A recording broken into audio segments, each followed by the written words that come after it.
रानो चिड़िया अपने चूल्हे पर कढ़ी पकौड़ा बना रही थी। वो जैसे ही कढ़ी में छौंक लगाती है, उसकी खुशबू दूर दूर तक फैल जाती है। कालू कौवा जो रानो का पड़ोसी था, वो तो उसके घर ही आ जाता है। वाह वाह रानो बहन, क्या पका लिया, कितनी अच्छी खुशबू आ रही है। मैं तो अपने आप को रोक नहीं पाया। कालू भैया, आज मैंने कढ़ी पकौड़े बनाए हैं और चावल भी। चिड़िया, मुझे भी कढ़ी पकोड़ा दो, मेरा बहुत मन है खाने का। फिर रानो चिड़िया कालू को एक कटोरा कढ़ी पकौड़ों से भरकर दे देती है। कालू कौवे को तो कढ़ी बहुत स्वाद लगती है, वो तो पूरा कटोरा चट कर जाता है। वाकई में चिड़िया बहन, आपके हाथों में जादू है। ये कढ़ी पकोड़ा बहुत टेस्टी है, थोड़ा और मिलेगा?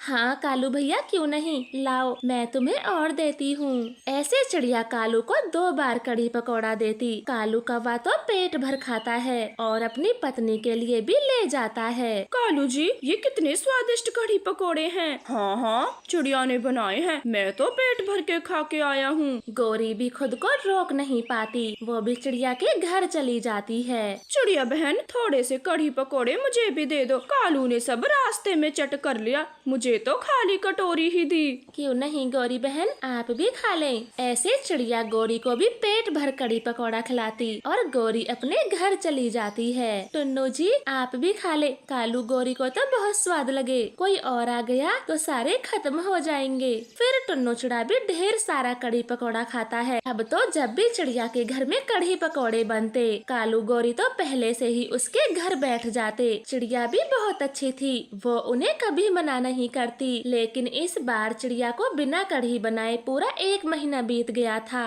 कालू जी, इस महीने तो चिड़िया ने एक दिन भी कढ़ी पकोड़े नहीं बनाए। चलो जाकर पूछ लेते हैं, आखिर कढ़ी पकोड़े क्यों नहीं बनाए। हाँ गोरी, मैं भी यही सोच रहा हूँ। फिर वो दोनों चिड़िया के घर चले जाते हैं और पूछते हैं, कालू भैया, घर में थोड़ी तंगी चल रही है, बेसन बहुत महंगा है, इसलिए मैं कढ़ी नहीं बना पाई। लेकिन क्यों चिड़िया, घर में सब ठीक तो है? कालू गोरी, कुछ भी ठीक नहीं है। टुन्नू जी की आंखों की रोशनी कम होने लगी, इसलिए फैक्ट्री से निकाल दिया और इलाज में सारे पैसे खर्च होते जा रहे हैं। बड़ी मुश्किल से घर का खर्चा चला रही हूँ। ये तो बहुत बुरा हुआ, हमें माफ करना जो हम तुम्हारे घर कढ़ी पकोड़ा खाने आए। चलो गोरी, अब चलते हैं। ऐसे वो दोनों खेद जताते हुए अपने घर चले जाते हैं। चिड़िया के हालात दिन पे दिन बिगड़ने लगे थे, उसके पास सारी जमा पूंजी खत्म हो जाती है। चिड़िया बहुत दुखी थी। देखिए मैम, आपके पति की आंखों का अब ऑपरेशन होगा। हमने सब इलाज करके देख लिया, मगर कोई भी काम नहीं आया।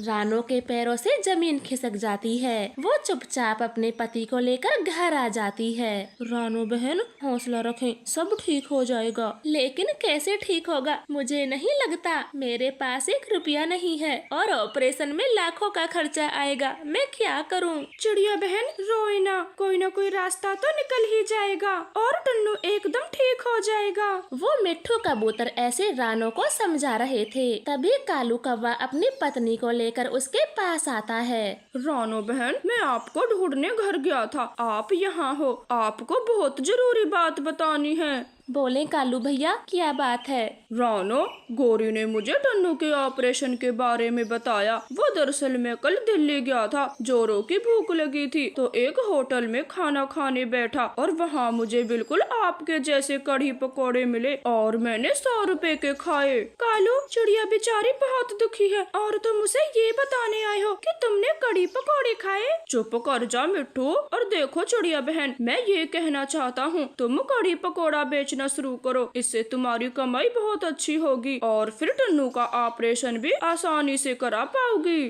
क्या सच में कालू भैया, मैं कढ़ी पकोड़े बेच तो सकती हूँ, लेकिन क्या कोई मुझसे कढ़ी पकोड़ा खरीदेगा? ये लो, खरीदेगा क्यों नहीं, बल्कि ये कहो, तुम्हें तो फुर्सत ही नहीं होगी। तुम्हारे पंखों में तो गजब का जादू है, दूर दूर से पक्षी खींचे चले आएंगे। ठीक है तो कालू भैया, इस समय तुम्हें भी मेरी मदद करनी होगी, क्योंकि मेरे पास तो कुछ भी नहीं है। चिंता मत करो चिड़िया, हम सब तुम्हें 200-200 रुपए देंगे, जिससे आप कढ़ी पकौड़े का राशन खरीद लाना। और मेरे भूरे दोस्त के पास एक रेहड़ी पड़ी है, मैं उससे रेहड़ी मांग लाऊंगा, तुम उस पे कढ़ी पकौड़े आराम से बेचना। फिर वो सब दोस्त ऐसा ही करते हैं, चिड़िया को रुपए देते हैं। कालू कौवा रेहड़ी मांग कर लाता है। चिड़िया कढ़ी पकौड़े बेचने का काम शुरू करती है। जैसा कि कालू कौवे ने कहा था, दूर दूर के पक्षी कढ़ी की खुशबू से खींचे चले आते हैं। वाह चिड़िया, क्या कढ़ी पकौड़े बनाती हो, खाकर मजा आ गया। ऐसे चिड़िया की कमाई दिन भर में बहुत अच्छी होती। वो धीरे धीरे इतने पैसे जमा कर लेती है जिनसे टुन्नू का ऑपरेशन करा सके, और कुछ ही दिनों में टुन्नू का ऑपरेशन भी हो जाता है। वो पूरी तरह से देखने लगता है। रानो जी, सब कुछ ठीक हो गया, मैं देख सकता हूँ, एकदम साफ साफ देख सकता हूँ। हाँ टुन्नू जी, ये सब हमारे पड़ोसियों की वजह से हुआ है। अगर उस दिन कालू भैया ने मुझे कढ़ी पकोड़े बेचने का सुझाव न दिया होता तो ये सब कभी नहीं होता। इन्होंने मेरी बहुत मदद की है। अरे चिड़िया बहन, अब इसमें हमने क्या किया, सब आपकी मेहनत का कमाल है। मगर चिड़िया, वो भूरा अपनी रेहड़ी मांग रहा है। कालू भैया क्यों नहीं, मैं अब छोटा सा ढाबा बनाने का सोच रही हूँ। जैसे ही ढाबा बनता है मैं रेहड़ी पहुँचा दूंगी और कुछ पैसे भी। फिर रानो चिड़िया अपना ढाबा भी बना लेती है और अपने सभी दोस्तों को फ्री में कढ़ी पकौड़ा खिलाती। सब चिड़िया के इस काम से बहुत खुश थे। तो प्यारे दोस्तों, इस कहानी को लाइक, शेयर, चैनल को सब्सक्राइब करें। आपका धन्यवाद। सुहाने मौसम के साथ साथ चिड़िया के बाग में आम पकना शुरू हो चुके थे।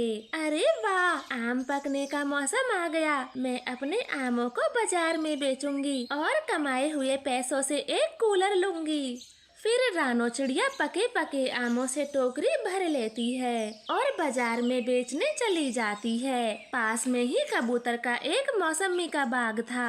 अरे वाह, सारे पेड़ मौसमियों से भरे पड़े हैं। जल्दी से इन्हें बाजार में बेच कर आता हूँ, पैसे कमाता हूँ। फिर गर्मियों के लिए फ्रिज लूंगा और ठंडा ठंडा पानी पिया करूँगा। ऐसे कबूतर भी टोकरी भर के मौसमी तोड़ता है और उन्हें बाजार लेकर चला जाता है। अब मेरे अनार भी मीठे हो चुके हैं। पके पके अनारों को तोड़ के बाजार ले जाता हूँ। कमाए हुए पैसों से एसी लगवाऊंगा, गर्मी बहुत पड़ती है। इस तरह से मिट्ठू तोता भी अपने अनार बेचने चला जाता है। वो तीनों अपने अपने कामों में व्यस्त थे।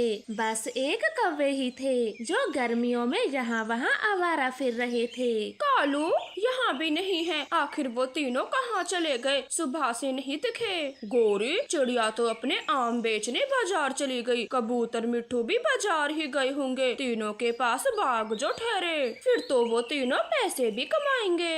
हाँ, यही तो मौसम आता है पैसे कमाने का। वो तीनों कह रहे थे इस बार गर्मियों से बचने के लिए कूलर, फ्रिज, और मिट्ठू तोता तो अपने घर में एसी लगवाएगा। कालू, हम भी पैसे कमाएंगे। वो तीनों ठाट बाट से रहे, ये मुझसे बर्दाश्त नहीं होगा। गोरी, हम कैसे पैसे कमा सकते हैं? उन तीनों ने छोटे से पौधों की बहुत सेवा की है, मेहनत से नदी से पानी लगाया, कड़ी मेहनत से बाग लगाया है, तभी तो आज फल बेच के पैसे कमाने गए हैं। और तुम्हारे पास क्या है जो पैसे कमाओगी? कालू, तुम देख लेना, मैं पैसे जरूर कमाऊंगी और उन तीनों से पहले अपने लिए एसी लगवाऊंगी। गोरी कौवी ऐसे बोलती है। कालू कौवा तो अपनी पत्नी की बात पर खूब हंसता है। गोरी मुँह बनाते हुए वहाँ से चली जाती है। मुझे पैसे कमाने ही होंगे, उन तीनों से पहले ये सारी चीजें खरीदूंगी। ऐसे गोरी कौवी अपनी खुरापाती दिमाग में तरकीब सोचती है। शाम हो जाती है। वो तीनों भी अपने अपने फल बेचकर वापस लौट रहे थे। चिड़िया बहन, आज कितने रुपए की कमाई हुई है? गोरी, 300 रुपए की कमाई हुई है। ये लो, एक आम बचा है, इसे आप खा लो। ऐसे चिड़िया वो आम गोरी को देकर चली जाती है। गोरी आम लेकर अपने घर आती है। गोरी, ये आम कहाँ से मिला तुम्हें? कहीं चिड़िया के बाग से चोरी तो नहीं की? कालू कौवे की इस बात पर गोरी कौवी खुशी से चिल्लाती है। कालू, मुझे पैसे कमाने का आइडिया मिल गया है, जल्दी बताओ क्या आइडिया है? फिर गोरी कौवी कालू के कान में अपना आइडिया बता देती है। रात को वो दोनों खाली बोरी लेकर चिड़िया के बाग में घुस जाते हैं। कालू, जल्दी जल्दी तुम आम तोड़ के नीचे गिराओ, मैं सब बोरे में भरूंगी। कालू कौवा ढेर सारे आम नीचे गिरा देता है। गोरी जल्दी जल्दी से सारे आम बोरी में भर लेती है। कालू अब चलो मिट्ठू तोते के बाग में, अनार तो आमों से भी ज्यादा महंगे होते हैं। फिर उसके बाद कबूतर के बाग में जाएंगे, मौसम्बी भी 50 रुपए किलो हैं। इस तरह से वो मिट्ठू तोते के बाग से अनार और कबूतर के बाग से मौसमियाँ तोड़ लेते हैं और अपने घर आते हैं। सुबह हो जाती है। लो गोरी, मैं तुम्हारी माँ के घर से जूस निकालने की मशीन तो ले आया हूँ, अब क्या करना होगा? बस अब बाहर जाके ग्राहकों को जूस पिलाना है और पैसे कमाएंगे। हम अपनी जूस की रेहड़ी नदी के पास लगाएंगे ताकि जो भी पक्षी पानी पीने आए वो हमारा जूस ही पिए। फिर वो दोनों कौवे अपना अपना सामान लेकर नदी पर पहुंच जाते हैं। जो भी पक्षी गर्मी से तड़पता हुआ पानी पीने आता, वो तो कौवों का जूस पिए बिना रह ही नहीं पाता। गोरी, मुझे एक गिलास अनार का जूस दे दो, बर्फ डाल के। वैसे क्या रेट है तुम्हारे जूस का? चील दी, अनार का एक गिलास जूस 100 रुपए का है और आम मौसम्बी का 50-50 रुपए का। फिर कालू कौवा अनार का जूस निकाल कर चील को पिला देता है। चील जूस पीकर वहाँ से चली जाती है। कौवों की बिक्री पहले ही दिन बहुत अच्छी हुई थी। अरे कालू गौरी, तुम दोनों जूस का काम कब से करने लगे? तुमने तो कभी नहीं बताया। चिड़िया, तुम तीनों को काम करते देख हमसे रहा नहीं गया, इसीलिए जूस का काम शुरू कर दिया। अच्छा है ना? गौरी, ये फल कहाँ से लाती हो तुम? ये फल तो मैं सुबह सुबह गोरी की माँ से लाता हूँ। उनका बहुत बड़ा बाग है। हाँ, मेरी माँ के बाग में तो बहुत सारे फल हैं, लेकिन हम 3 ही फलों के जूस बेचते हैं। गौरी कालू, बहुत अच्छा काम शुरू किया है तुम दोनों ने। अगर ऐसे ही ईमानदारी से पैसे कमाओगे तो बहुत जल्द अपना खुद का घर खरीद पाओगे। इस तरह से चिड़िया को दोनों पर जरा भी शक नहीं होता और ऐसे ही दिन बीतने लगते हैं। मेरे अनार इतने कम क्यों होते जा रहे हैं? मैं तो बेचने के लिए भी थोड़े ही लेकर जाता हूँ। कहीं कोई मेरे बाग से चोरी तो नहीं कर रहा? आज रात यहीं रहता हूँ। फिर मिट्ठू तोता लाठी लेकर बाग में ही रुक जाता है। अरे, कल तो इस पेड़ पर ढेर सारी मौसमी थी, आज कहाँ गायब हो गयी? मुझे लगता है कोई चोरी कर रहा है। आज रात रखवाली करता हूँ। मम्मा, मुझे लगता है रात को कोई बाग से चोरी करता है। मैंने कल रात पत्तों को हिलते देखा था, जबकि कल तो हवा भी बंद थी। कुक्कू बेटे, आपने उसी समय क्यों नहीं बताया? मैं उस चोर को पकड़ लेती।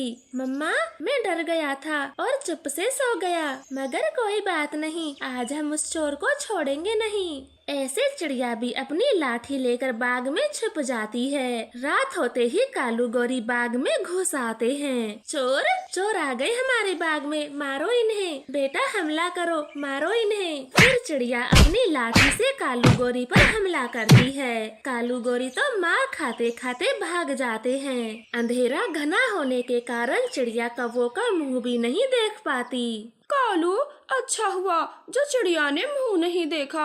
अब मिट्ठू और कबूतर के बाग से ही फल लेकर आते हैं। फिर कालू गौरी मिट्ठू के बाग में घुस जाते हैं, मगर मिट्ठू तोता तो पहले से ही लाठी लिए चोरों का इंतजार कर रहा था।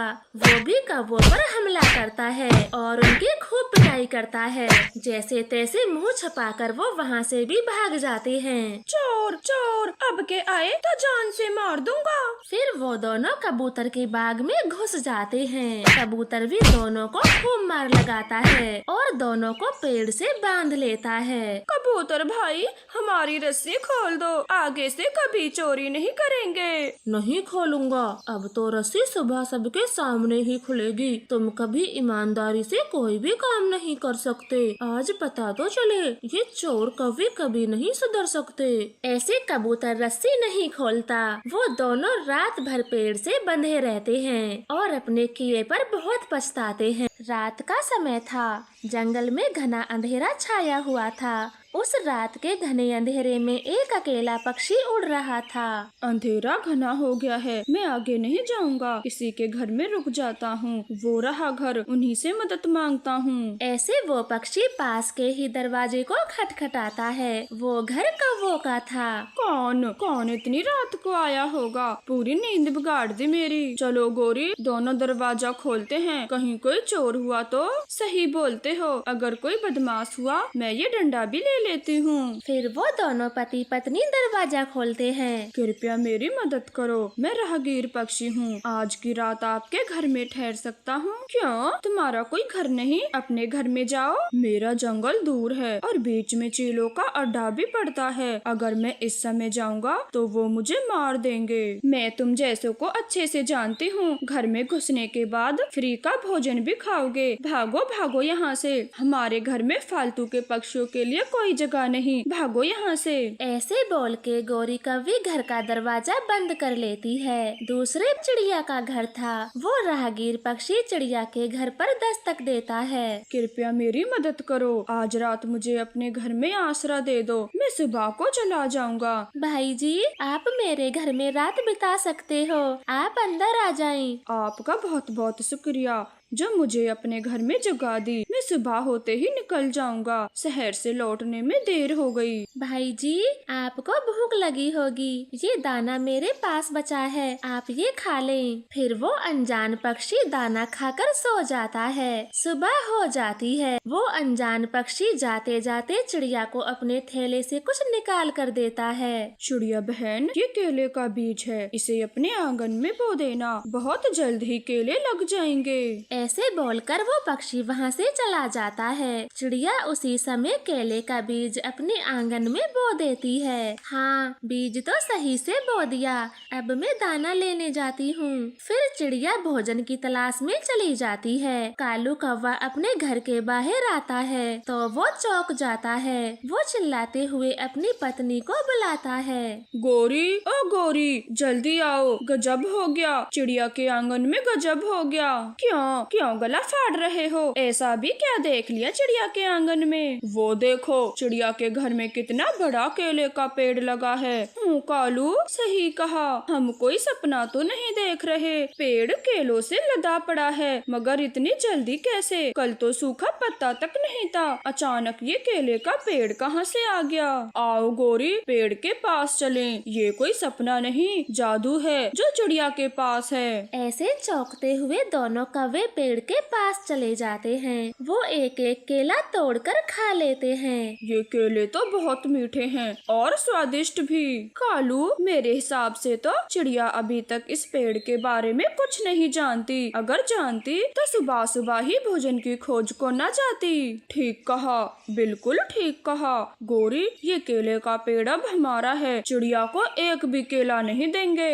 मेरे दिमाग में एक आइडिया है, चलो हम जल्दी से चिड़िया के लौटने से पहले अपने घरों को बदल देते हैं। ऐसे वो दोनों कौवे चिड़िया का घर अपने घर से बदल देते हैं। कुछ देर बाद चिड़िया दाना लेकर आ जाती है। वो केले के पेड़ को देखकर बहुत खुश होती है। अरे, ये तो चमत्कार हो गया, सुबह ही तो मैंने केले का बीज बोया था और देखो कितनी जल्दी केले भी लग गए। ये जरूर जादुई बीज था। फिर चिड़िया एक केला तोड़ती है और अपने घर में चली जाती है। कालू, गोरी, तुम दोनों मेरे घर में क्या कर रहे हो? चिड़िया, ये घर तुम्हारा कब से हो गया? दिमाग तो ठीक है? फिर चिड़िया अपने घर को पहचानती है। वो हिचकिचाते हुए बोलती है, हाँ, मेरा घर तो वो रहा, ये मेरा घर नहीं है, मुझे माफ करना। कोई बात नहीं चिड़िया बहन, ऐसा कभी कभी हो जाता है। अब जाके अपने घर में आराम करो, सारा दिन यहाँ वहाँ भोजन की तलाश में जो रहती हो।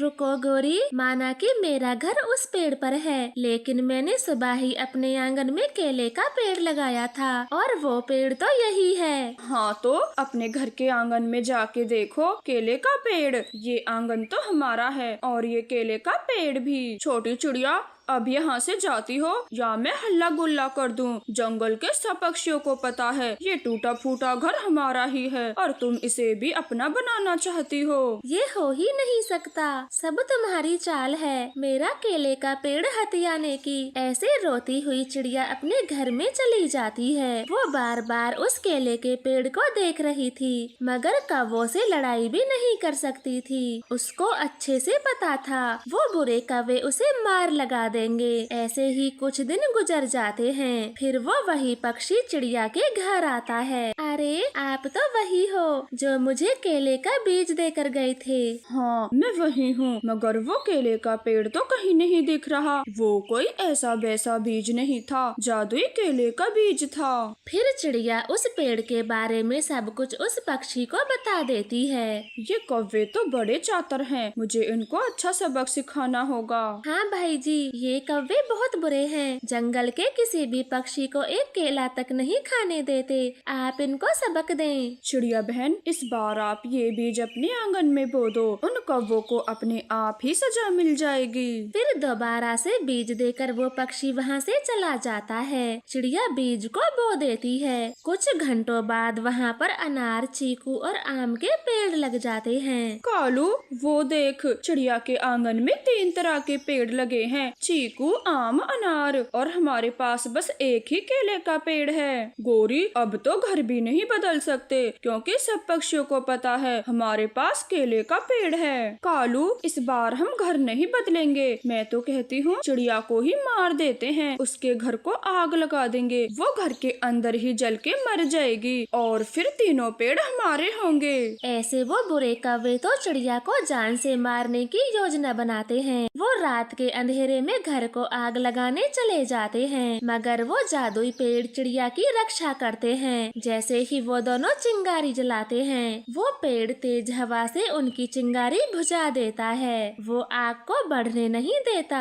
गोरी, हवा बहुत ज्यादा है, किसी चीज से हवा को रोको, तभी तो मैं चिंगारी लगा पाऊंगा। गोरी अपने पंखों को फैला के हवा को रोकती है। तभी एक चिंगारी गोरी के पंखों में लग जाती है। वो तो जलने लगती है। आग, आग, मेरे पंखों में आग लग गई, मुझे बचाओ, मैं जल रही हूँ, मुझे बचाओ। गोरी कौवे की आग बुझाते हुए कालू के पंख भी जल जाते हैं। गोरी कौवे की तो मौत हो जाती है। तो प्यारे दोस्तों, इस कहानी से हमें सीख मिलती है, कर भला तो हो भला, और जो भी दूसरों का बुरा सोचता है उसका खुद का ही बुरा होता है। प्लीज वीडियो को लाइक करें और चैनल को सब्सक्राइब करें। आपका धन्यवाद।